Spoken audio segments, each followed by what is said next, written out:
At Peapod Bio, delivering unrivaled solutions is our mission, and becoming your preferred partner, that's our corporate vision. To ensure our data quality, our pre-assay consult is when we listen to your goals, your timelines, and any other condition. We communicate openly, all issues are addressed. Unparalleled attention to detail. In fact, we're obsessed. That was Zach Gurard-Levin, founder and CEO of Peapod Bio, a Chicago-based contract research organization reimagining what early-stage drug discovery support can look like. Launched in 2025, Peapod Bio is an industry-leading provider of assay solutions for small molecule drug discovery. Their innovative label-free solutions, powered by polymeric enrichment arrays, or PEAs, and state-of-the-art MALDI instrumentation, along with orthogonal optical methodologies, are primed to accelerate the discovery of new drug leads for even the most challenging targets. Welcome to the Biotech Stack, where we go behind the science to meet the founders and leaders building the tools, platforms, and technologies that make discovery possible.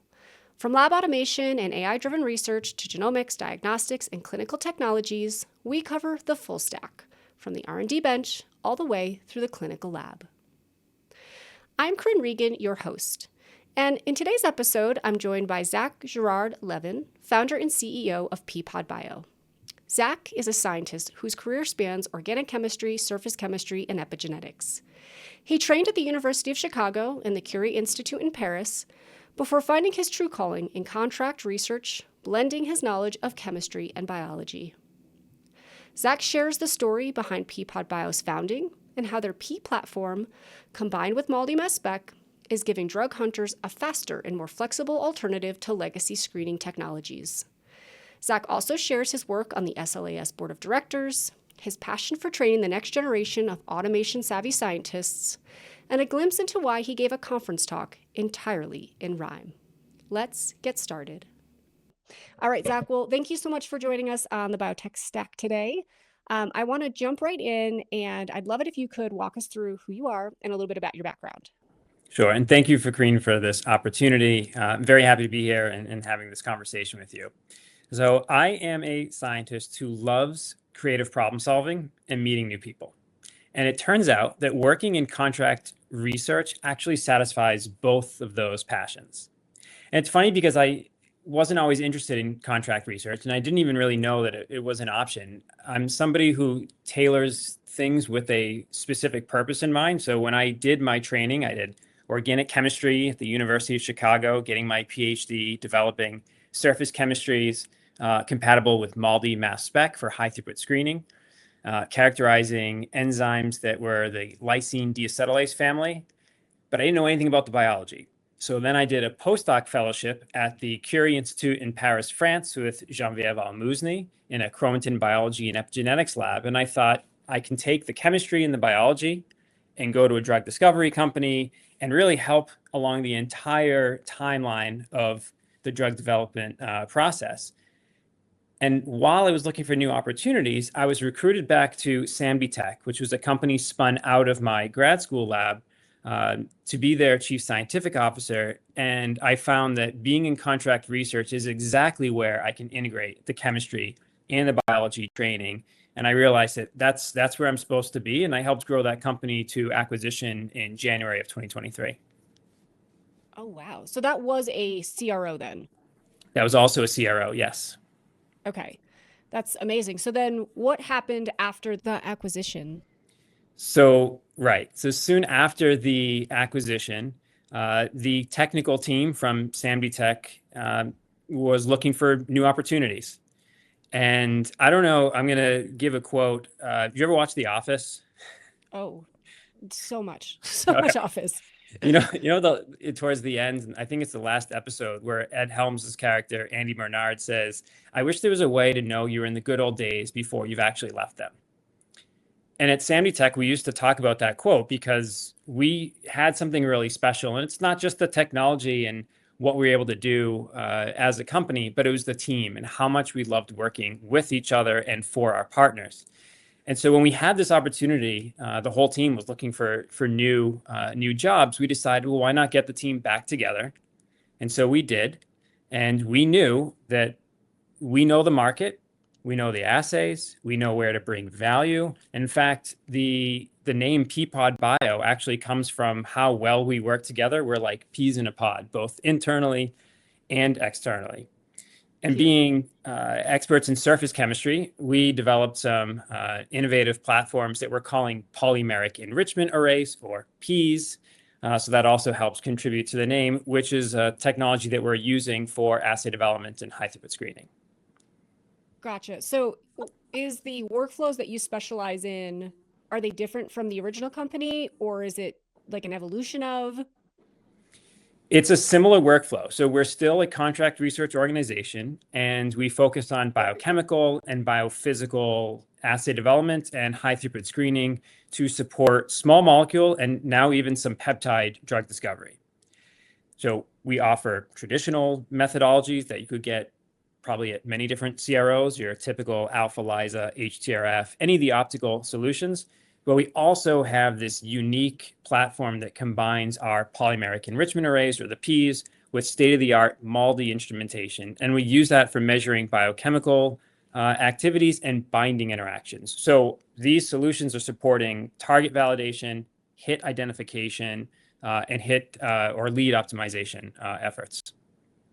Okay, so when we're talking about like the markets that this would focus on, is this primarily just small molecule, pharma, biopharma even, or traditionally just pharma? We work with big pharma. We work with small, mid-sized biotechs, maybe some larger biotechs, even academic labs all over the world. So really anybody who's at that early phase of small molecule drug discovery, and with the success of the GLP-1 peptides, there's a lot of people interested in macrocycles, and that's something that we're able to support as well. So we're getting a lot of interest there in the peptide space. Going down on the interest part, how do you bring in a partner for a CRO? How do we bring in new clients/partners? We like to say partner because we really do see this as, and we're an extension of their lab, right? This is not a transaction where fruit comes in and pie goes out, although we do make some great data pies here. But the way that we find new people is understanding what the market needs. What are the pain points in early drug discovery, whether that's for small molecule or peptides? How do we solve them? And this is where that creativity comes in, because we find that often what the market needs is not an out-of-the-box assay off the shelf that's just run every week.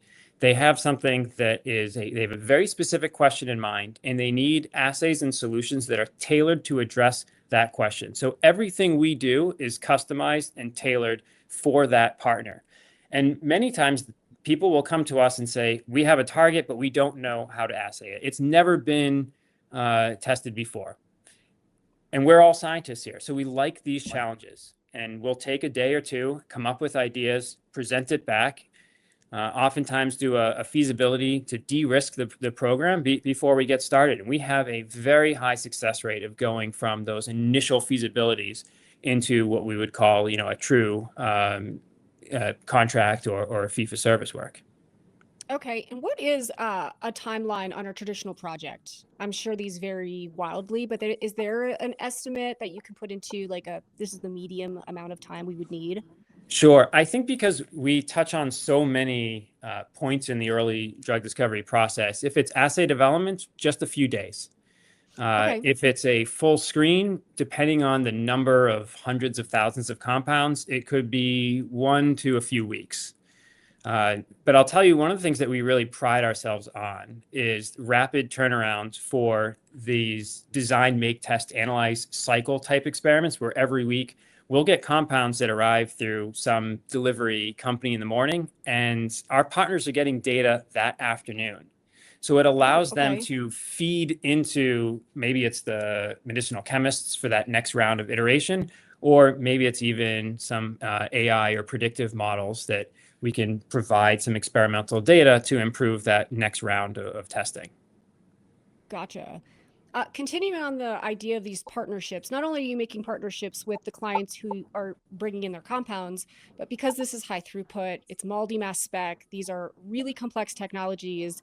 How do you partner with the folks that are actually creating the technologies for this workflow? Yeah, that's a great question. And because our surface chemistry requires a MALDI instrument to analyze whatever we're immobilizing on those surfaces, we do need state-of-the-art MALDI instrumentation. And so Peapod Bio is working with Bruker Daltonics. We Okay. have their Rapiflex MALDI PharmaPulse instrument. This is state-of-the-art in terms of throughput. I mean, it can read a 384 well plate or at the same speed as most of your traditional optical plate readers. So now it is truly high throughput, and it's got the sensitivity, the resolution, the power, and the data analysis software on the back end to really support all of the high throughput screening efforts that we're doing. So we have a great relationship with Bruker. Okay. And the nice thing is anybody that has a Bruker Rapiflex instrument or even the timsTOF Flex instrument that has the MALDI laser, they could have an opportunity to license our technology. So we have a business model where people can license the technology from us, get access to the plates, and more importantly, get access to that expertise and how to utilize these services so that they get the best out of their instrument and out of the experiments that they're designing. Oh, interesting. Okay. And so, can you elaborate a little bit more on when you say licensing? Like, what exactly are they bringing in-house in that respect? Sure. So a lot of companies, especially big pharma, they may have their own small molecule libraries, and they may not want to send that to a CRO for testing, and they may not want to work with an external library just for historical database purposes. So a lot of these companies have their own MALDI instrumentation. They have their own library. They have the infrastructure and the automation to essentially run these screens. The challenge with traditional MALDI on its own is that most of the components that go into your biochemical reactions or your binding interactions, your salts, your buffer components, detergents, these lead to ion suppression by mass spec. You may remember this from the Agilent Right. days. And how do you purify samples? And that takes a long time. And with MALDI, since there's no cleanup step, you could desalt your reactions, but that takes time. The compromise that scientists often make is, well, let's just exclude these components from our reaction. But that can impact the data quality, the behavior of your target, and now you have a longer timeline and it's more expensive. So what our surfaces are doing is rapid purification of the analyte of interest. Whatever that Okay. reaction is, we tailor those surfaces. So now people can get the most out of the power of this MALDI instrument from Bruker with our plates, because it is just plug and play once you have that Okay. training and expertise. So they can license the technology, they get trained on how to use the plates. We work with them to make sure everything is aligned with expectations based on their target needs and drug discovery goals.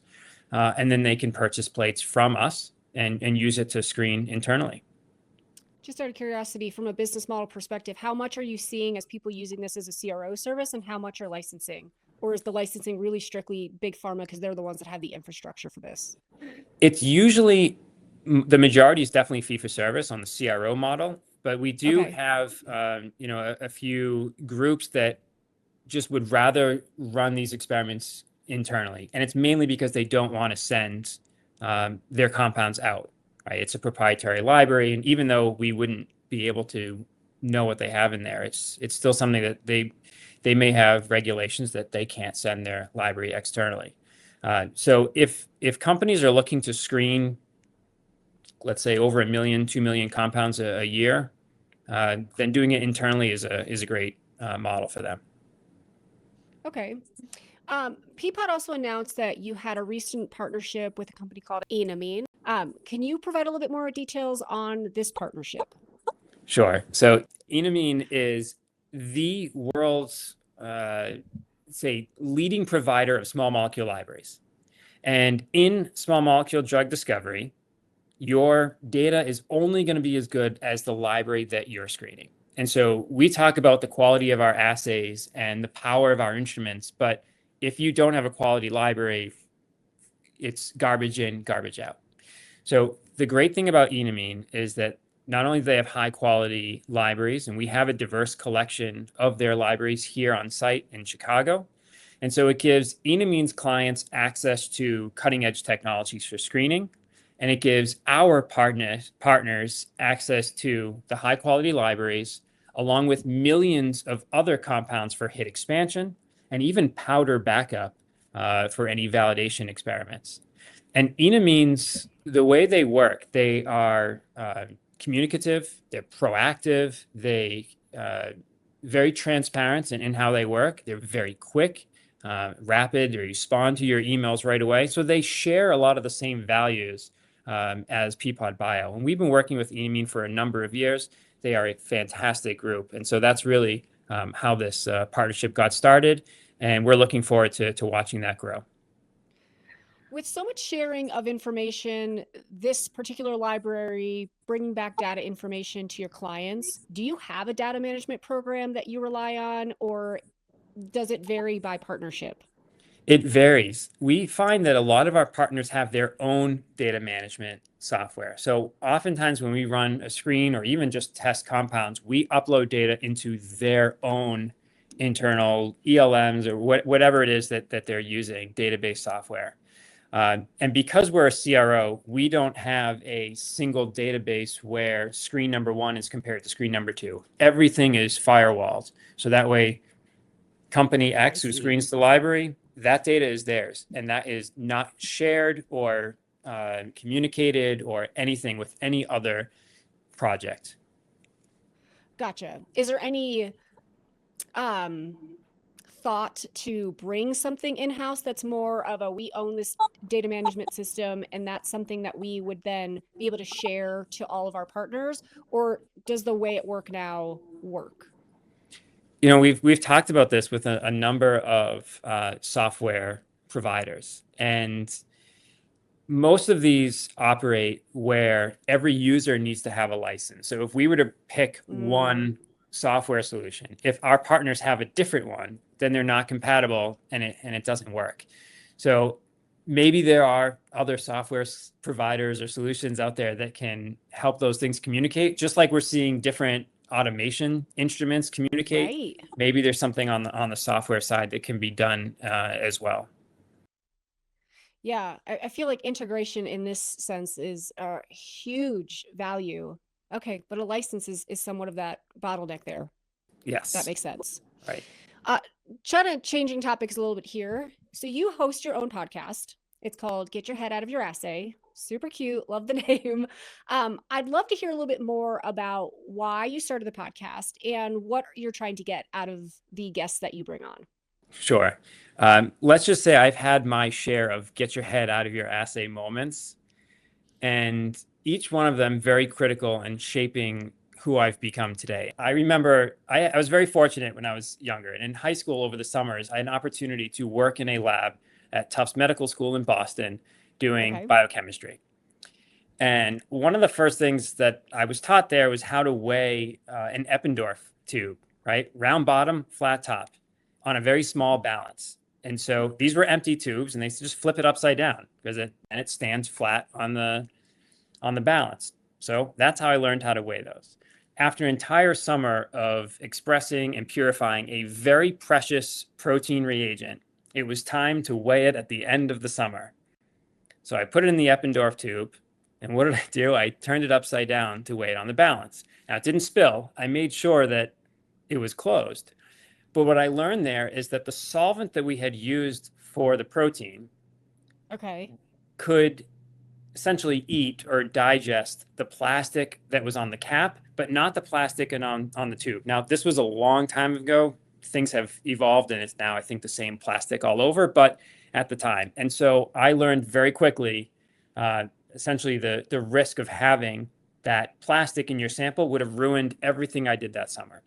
So that was a moment where I realized and was instructed on thinking about everything that you're doing in the lab. And if you don't know what you're doing or why you're doing it, stop and make sure you understand it before you go on.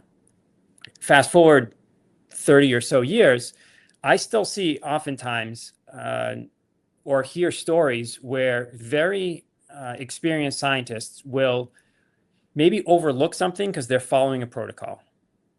That's what the protocol said. Or how many times did you hear, well, why did you do it this way? Oh, that's what was in the paper, right? Instead of thinking, why did they do it, right?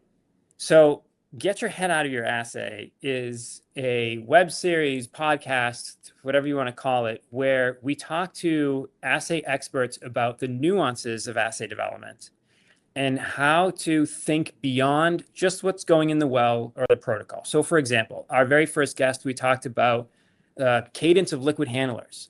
Right? There's a situation years ago when we were working at Biotech where a company came to us because another provider could not get consistent activity from the first plate to the 30th plate. And it's because the first reagent was dispensed at a large volume, the second reagent was dispensed at a very small volume. And because of the timing, it took a lot longer to dispense the first than the second. Their activity kind of tailored off because their incubation time was not the same across a batch of plates. When we got the protocol, we saw it immediately. Well, you need to include a short little gap, a time pause in between dispensing the second reagent. And then data was beautiful. We ended up salvaging that project. So it's that kind of thinking that we talk about. And so I've had more recent guests talking about the use of AI in drug discovery and how do you balance the predictive power versus the experimental data? How do they integrate?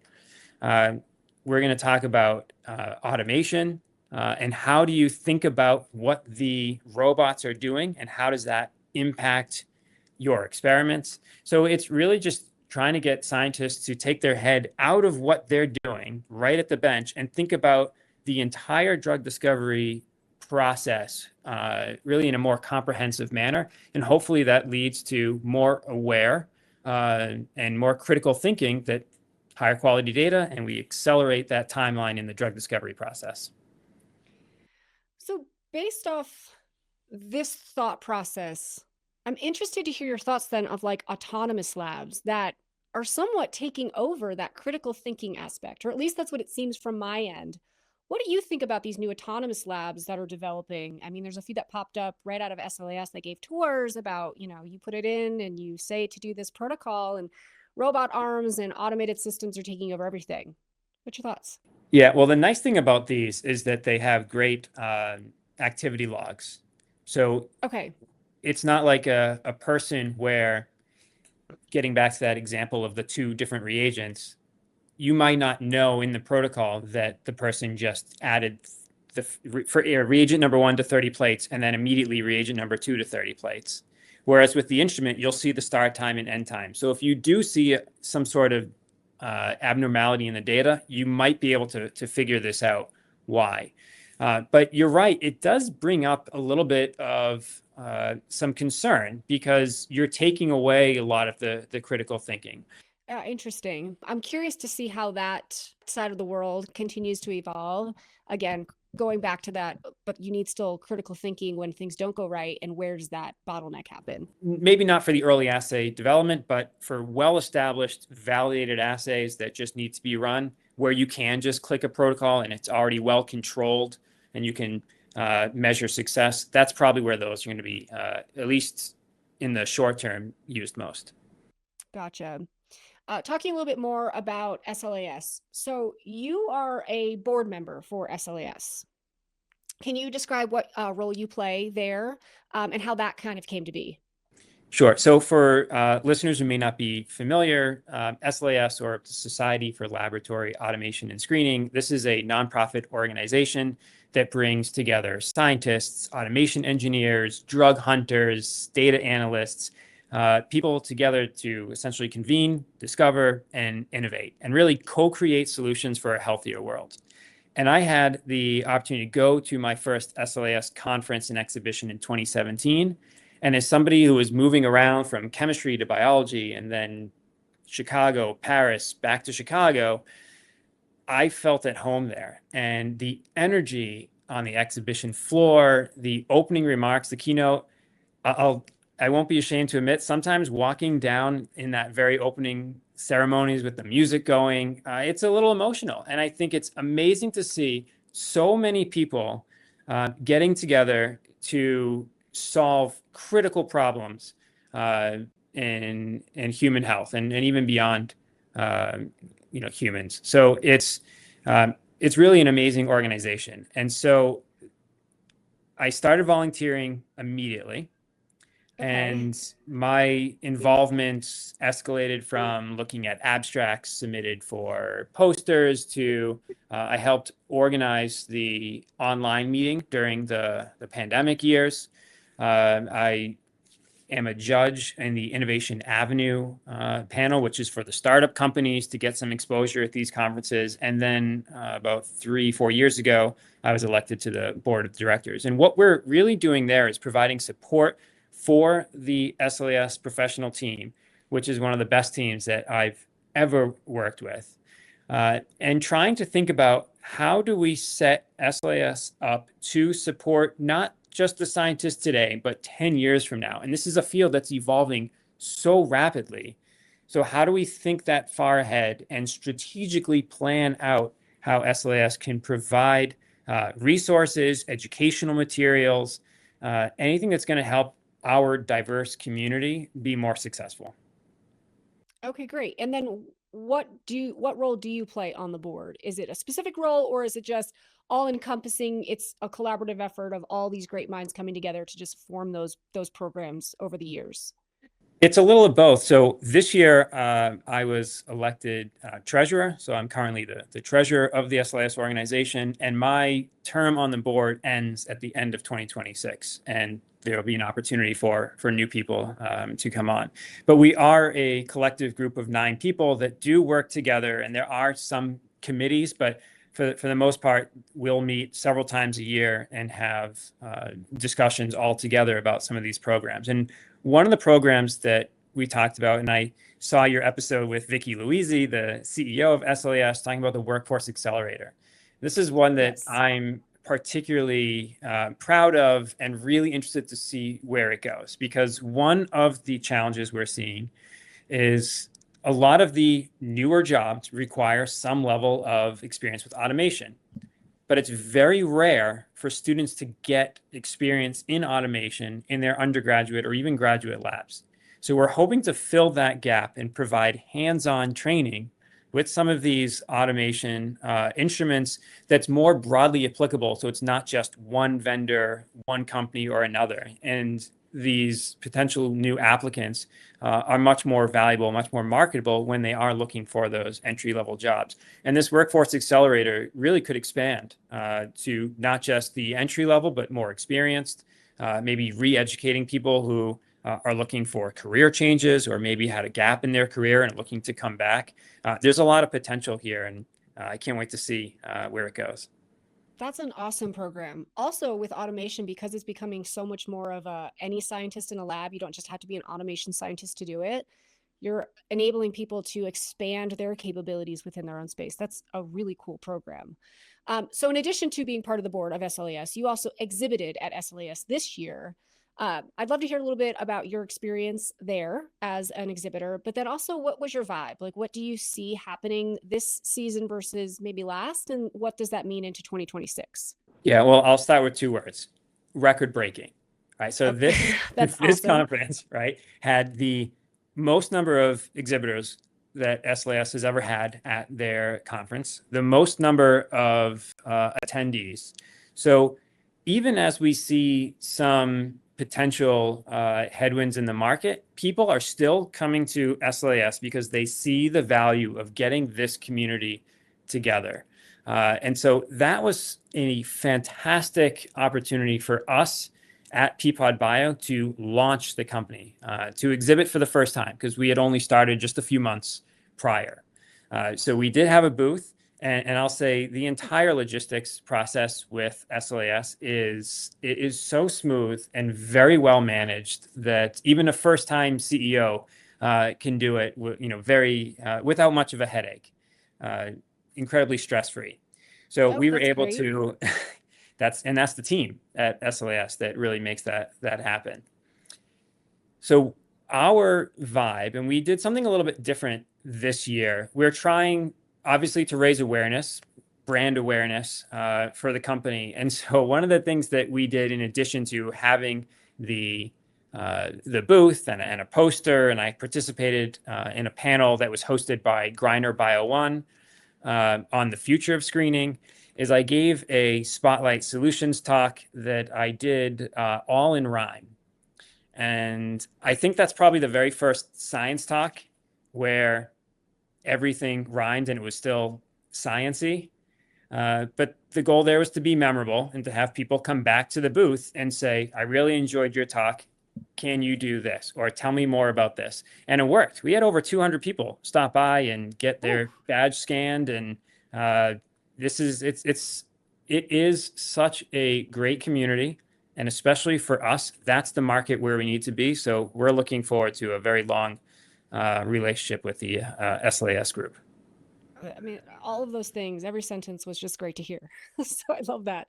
So you launched at SLAS this year. You're only a few months old.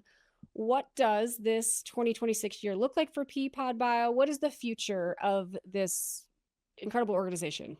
Well, we're growing quickly.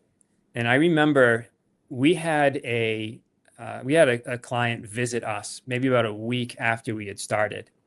And they were shocked to see the entire lab set up, fully operational in just a matter of weeks. It probably was the fastest that a company could get up and running. And that's, again, a testament to what this team can do working together. So for 2026, we're still looking to grow. That means in space and personnel and instrumentation. We're going to start attending more conferences. So I will be at the SLAS Europe meeting in Vienna, which, depending on when this airs, might be soon, but it's in May, end of May. And there are a few other drug discovery conferences that we have our eyes on, whether that's the drug discovery on Target, which is in Boston every year. There's a LRIG meeting in London at the end of the year. We will be everywhere that early drug discovery needs to be. And that also means that people can reach us or reach out to us on our website. There's a lot of great resources there. The rhyming talk, the web series, but also scientific content, tech notes and case studies, and how we can deliver value for their specific programs. That's great. Well, we're excited that Peapod Bio is now part of the community and that it's been a great intro to folks, especially with 200 folks visiting your booth. That's incredible. And then we are excited to just keep an eye out for where you'll end up in 2026 and beyond. Excellent. Thank you so much. This has been a lot of fun. We'd like to thank our guest, Zach Gurard-Levin, founder and CEO of Peapod Bio, for joining us on the Biotech Stack. For more information on Zach or Peapod Bio, please check out the links in our show notes below. Thanks for listening, and we'll see you next time.